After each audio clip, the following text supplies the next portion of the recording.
सबसे पहले खबर यह कि रावलपिंडी में बंद रास्तों से परेशान शहरी पीटीआई के मुजाहिरीन पर बरस पड़े। खरी खरी सुना दी। किसी ने रियासत मदीना का वादा याद दिलाया तो किसी ने इंतजामिया को मुजाहिरीन को जेल में डालने का मशवरा दे दिया। शमसाबाद में मुसलसल चौथे रोज बंद रास्तों से परेशान शहरियों का सब्र जवाब दे गया। बुजुर्ग शहरी ने तर्जुमान पंजाब हुकूमत फयाजुल हसन चौहान को आड़े हाथों ले लिया। कहा कि क्या यह है रियासत मदीना? आपने रियासत मदीना का कहकर हमसे वोट लिया और अब हमें ही तकलीफ पहुंचा रहे हैं। रास्ते बंद करना कहाँ का एहतजाज है? इमरान खान खुद कहते थे रास्ते बंद नहीं करने चाहिए। शहरियों के एहतजाज के बाद पीटीआई कारकुनों ने मरी रोड से टेंट्स हटा दिए।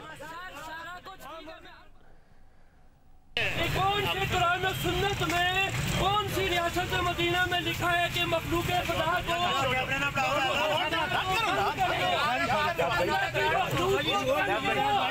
अल्लाह की मखलूक का जीना हराम कर दो, अल्लाह की मखलूक को तंग न करो। मैं ये कह रहा हूँ, कौन से कुरान और सुन्नत में कौन सी रियासत मदीना में लिखा है कि मखलूक खुदा को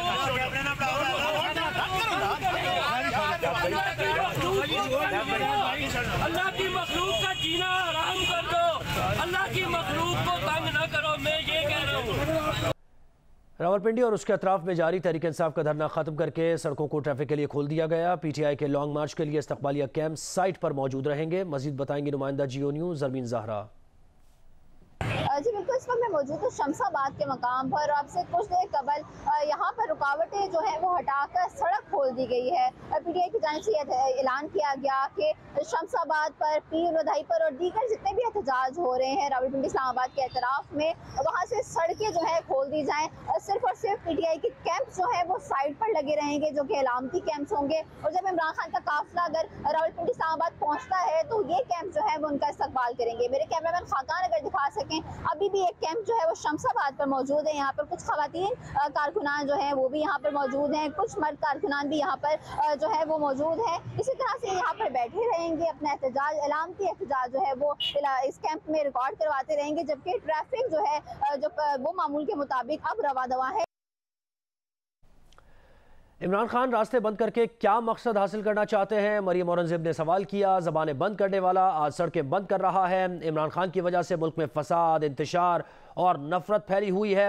मरियम औरंगजेब ने कहा कि रास्ते बंद और जलाओ घेराव पर लगने वाला पैसा सैलाब ज़दगान की बहाली पर लगा देते। टायर जलाने पर लगने वाला पैसा सैलाब ज़दगान के चूल्हे जलाने में लगा देते। इमरान न्याजी का मकसद मुल्क में इंतशार, फसाद, जलाओ घेराव और फितना फैलाना है, मरियम औरंगजेब ने कहा।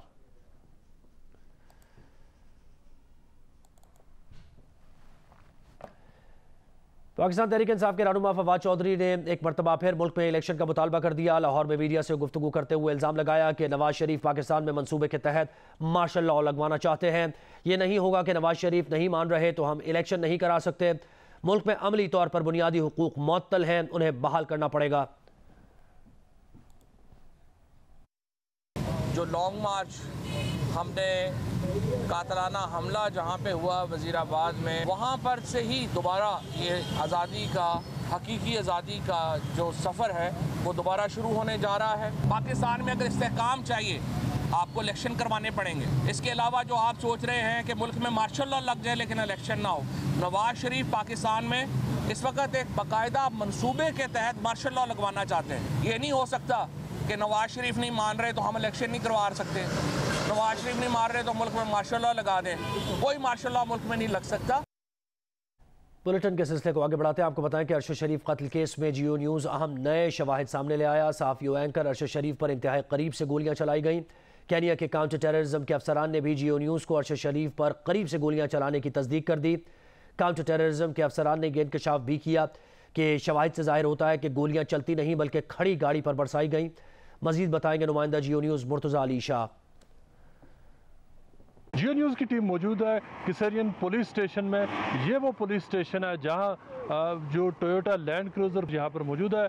अगर आप फुटेज को गौर से देखें तो आपको अंदाज़ा होगा कि अरशद शरीफ को पॉइंट ब्लैंक रेंज पर उनको गोली मारी गई। जिस साइड पर पैसेंजर साइड पर अरशद शरीफ बैठे हुए हैं, देखा जा सकता है कि उस साइड पर जो गोली मारी गई कितना बड़ा वहाँ पर सुराख है। उसके अलावा जो टोटल जो 9 बुलेट्स हैं, अगर आप उनका मुशाहिदा करें, क्लोजली अगर देखें तो एक बात वाज़ेह होती है कि ये लगता नहीं है कि मूविंग कार या चलती हुई गाड़ी पर ये गोलियां बरसाई गई, इसलिए कि जो एक्सपर्ट्स हैं उनकी ओपिनियन ये है कि जो चलती हुई गाड़ी होती है उस पर जब गोली लगती है, जो ख़ास तौर पे जो गाड़ी भाग रही हो, जो कि पुलिस का क्लेम है, तो उसकी जो एंट्री और जो एग्ज़िट डिफरेंट होती है, उसकी डायरेक्शन डिफरेंट होती है, उसका इम्पैक्ट डिफरेंट होता है। इस वाली वीडियो को, जो वीडियो आप स्क्रीन पर देख रहे हैं, अगर आप इसे क्लोजली देखें तो आपको नज़र आएगा कि जिस साइड अरशद शरीफ बैठे थे उसको बहुत क्लोज रेंज से उनको मारा गया, जबकि वो जगह जहाँ पर अरशद शरीफ को गोली लगी थी वहाँ पर पुलिस नज़दीक ओरिजिनली मौजूद नहीं थी। पुलिस ने वहाँ पर डिचेस में पोजीशन ली हुई थी और वहाँ से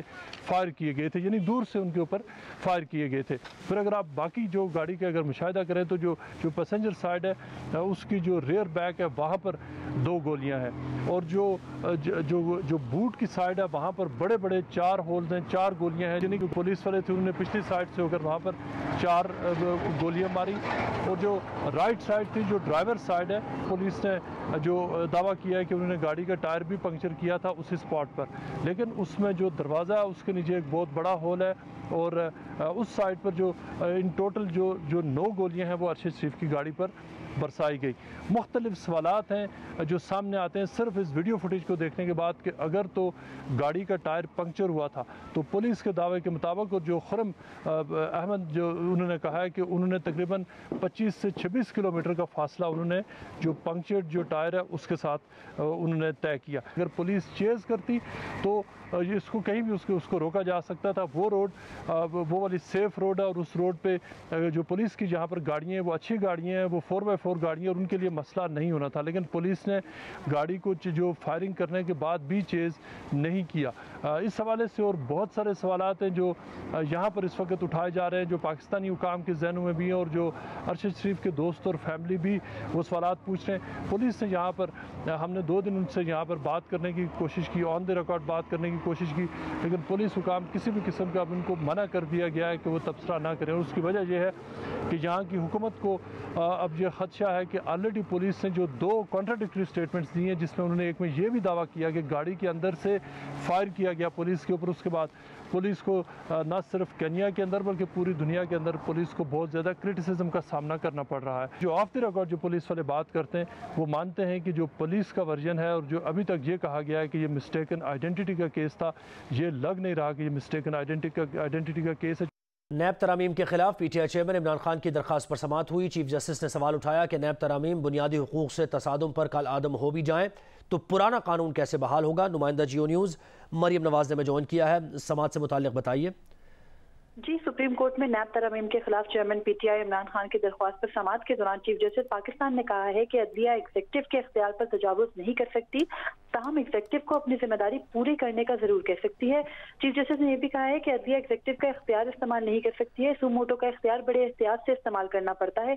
जस्टिस मंसूर अली शाह ने दौरान समाअत ये कहा है कि नैब तरामीम से कई शिकों को निकाल दिया गया है और गैर कानूनी आमदन के लिए एहतसाब के दीगर कवानीन भी मौजूद हैं। जस्टिस मंसूर अली शाह ने यह भी कहा है कि सिस्टम ब्रेक हो जाए तो सख्त कानून भी मौसर नहीं रहता।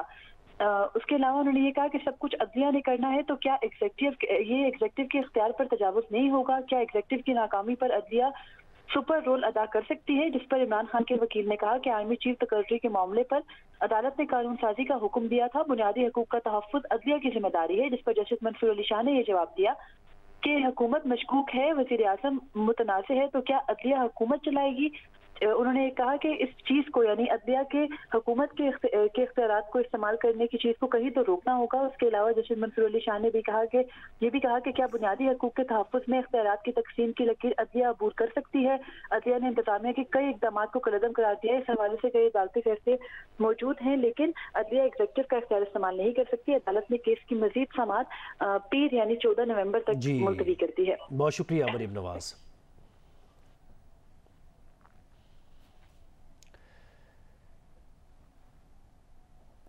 और ख़बर यह कि आमिर तलाल गोपांग की ज़ेर सदारत कौमी असम्बली की कायमा कमेटी बराए पेट्रोलियम का इजलास हुआ। सर्दियों में गैस का 20 से 30 करोड़ मकब फिट यौमिया किल्लत का तखमीना है। MD सुई सदरन का यह बताना है इस बार सर्दियों में गैस सिर्फ खाना पकाने के औकात में मिलेगी। सैफुर रहमान ने में ज्वाइन किया है। सर्दियाँ अभी पूरी तरह मुल्क में आई नहीं है सैफुर रहमान, और ख़बरें इस किस्म की आ रही हैं। जी, सर्दियां सिर्फ आने वाली ही नहीं बल्कि जो गुज़श्ता गुजरी हुई है वो भी इतनी अच्छी नहीं गुजरी। तो इस मरतबा भी जो आज जो कमेटी थी कौमी असम्बली की कायमा कमेटी, उसमें सेक्रेटरी पेट्रोलियम मोहम्मद महमूद ने बड़ा खुलकर वहां पर उन्होंने बताया कि गैस है ही नहीं, जो होगी गैस वो हम 3 औकात जो हमारे खाना पकाने के हैं उसमें देंगे और तकरीबन मजमूई तौर पर 8-9 घंटे ये गैस मिलेगी खाना पकाने के औकात में। उनका ये कहना था कि LNG भी बहुत महंगी है, $40 फी MMBTU पर मिल रही है और जो मिलती है तो वो भी हम उसको अफोर्ड नहीं कर सकते।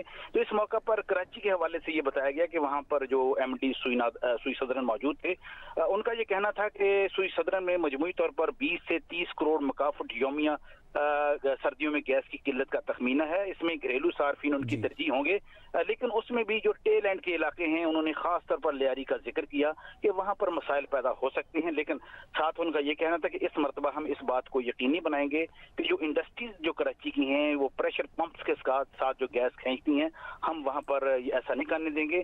हमारी जो कि तरजीह है कि घरेलू सार्फिन को पहले गैस देनी है, बाकी तमाम शोबों को बाद में देखा जाएगा। जी बहुत शुक्रिया सैफुर रहमान, आपने डिटेल्स दी।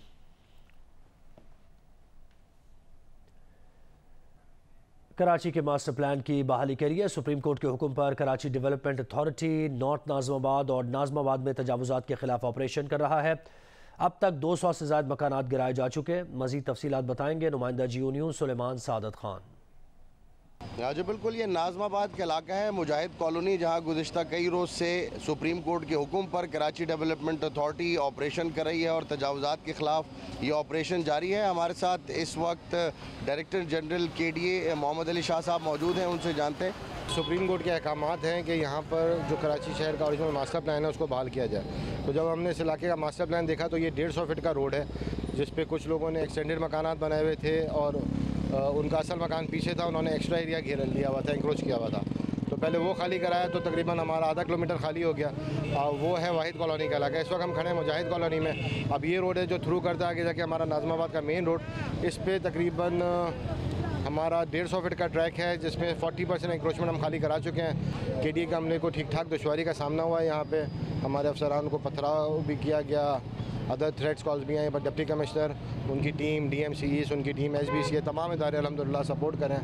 बहुत शुक्रिया। बिल्कुल जिस तरह से इन्होंने बताया कि जो मास्टर प्लान है उसे बहाल किया जा रहा है और जो 150 फीट चौड़ा रोड है उसकी बहाली का काम जारी है और इससे फिर फ़ायदा ये होगा कि जब ये ट्रैक जो है वो बहाल हो जाएगा तो लोगों को जो है वो बहुत ज़्यादा आसानी होगी सफ़र करने में। जी।